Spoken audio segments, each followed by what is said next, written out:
What's up, friendos? This is Sprinklejinx, and this is a video of me analyzing I Am Not Starfire to answer the burning question: could this have potential to be a good comic series? I'm going to try to keep the criticism as constructive and fair as possible, because I've written my fair share of things that really weren't that great either. On that note, I would like to talk about the things that I think kind of worked. I enjoyed the art style and the way the Titans were drawn. The colors, the character design, scenery, and facial expressions were done pretty well. I like the use of Tamaradian food and culture to show how Mandy is more like Starfire than she thinks, and how out of place she is in school. I think having a plus-size main superhero who isn't full of fat jokes and stereotypes is a step in the right direction. I would have liked to see more of Blackfire as part of the plot, because I was getting kind of into that.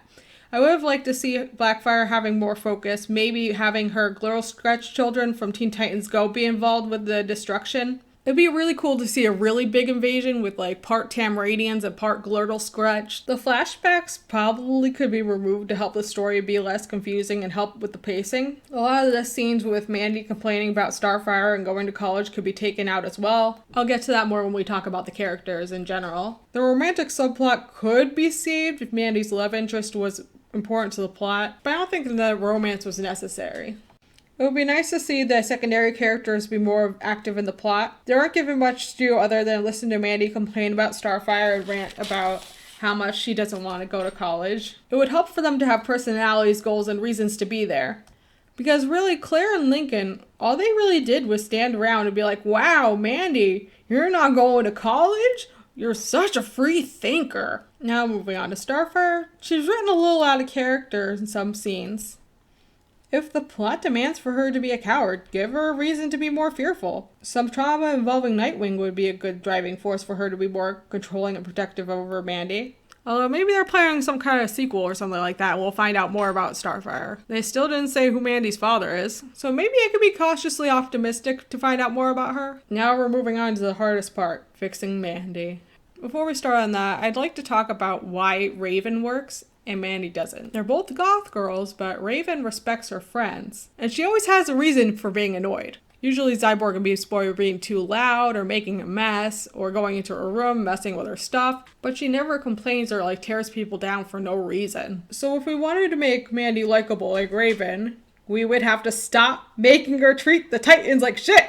Most people who are reading I Am Not Starfire are Teen Titans fans, which means if the main character is rude to them for no reason, everybody's going to hate her. And if everybody hates the main character, they're not going to be invested in the story. If Teen Titans Go taught me anything, is if you mess with the Titans, fans go crazy with their torches and pitchforks. I do appreciate the character development she got when Starfire got hurt, and her realizing that she actually cares about her mom. But that was really one panel of 184 pages.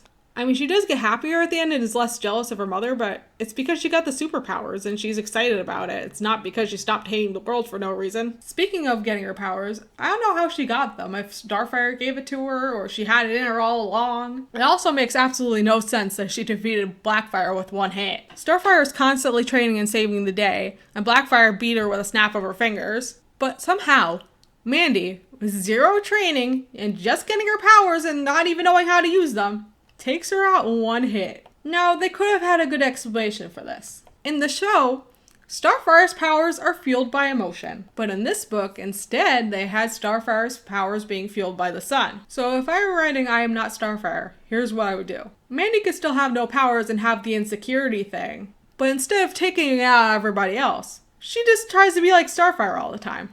Does all the Tamaradian customs, which kind of isolates her even more because everyone thinks she's weird. But then they're invaded by Tamaradians and Glurtle Scratches, and the Titans are defeated. With Starfire defeated, she takes advantage of the opportunity to go search in the room that Starfire doesn't allow her to go in. And she discovers all of Nightwing/Robin's gadgets he left behind when he disappeared. So she goes to the school and finds Cyborg and Jinx's daughter Maxine. I made up that name because it sounds like Machine. It has a lot of the same letters as Jinx does. And then her and Maxine could build some cool gadgets to try to help her fight like Starfire. Then they decided to build a team and invite Griffin, Beast Boy and Raven's son. I picked the name because it's part bird, part beast. Mandy finds out by hanging out with them that they're actually not like their parents either. Griffin has a shadow monster form that he could turn into, but when he does, he craves non-vegetarian food. And Maxine actually doesn't have that much interest in technology. When the Tamarine and Glurtle Squetches invade, Mandy, Griffin, and Maxine have no choice but to join forces with villains like Gizmo to save their titans in their world. Thank you for watching. Don't forget to like and subscribe. Bye!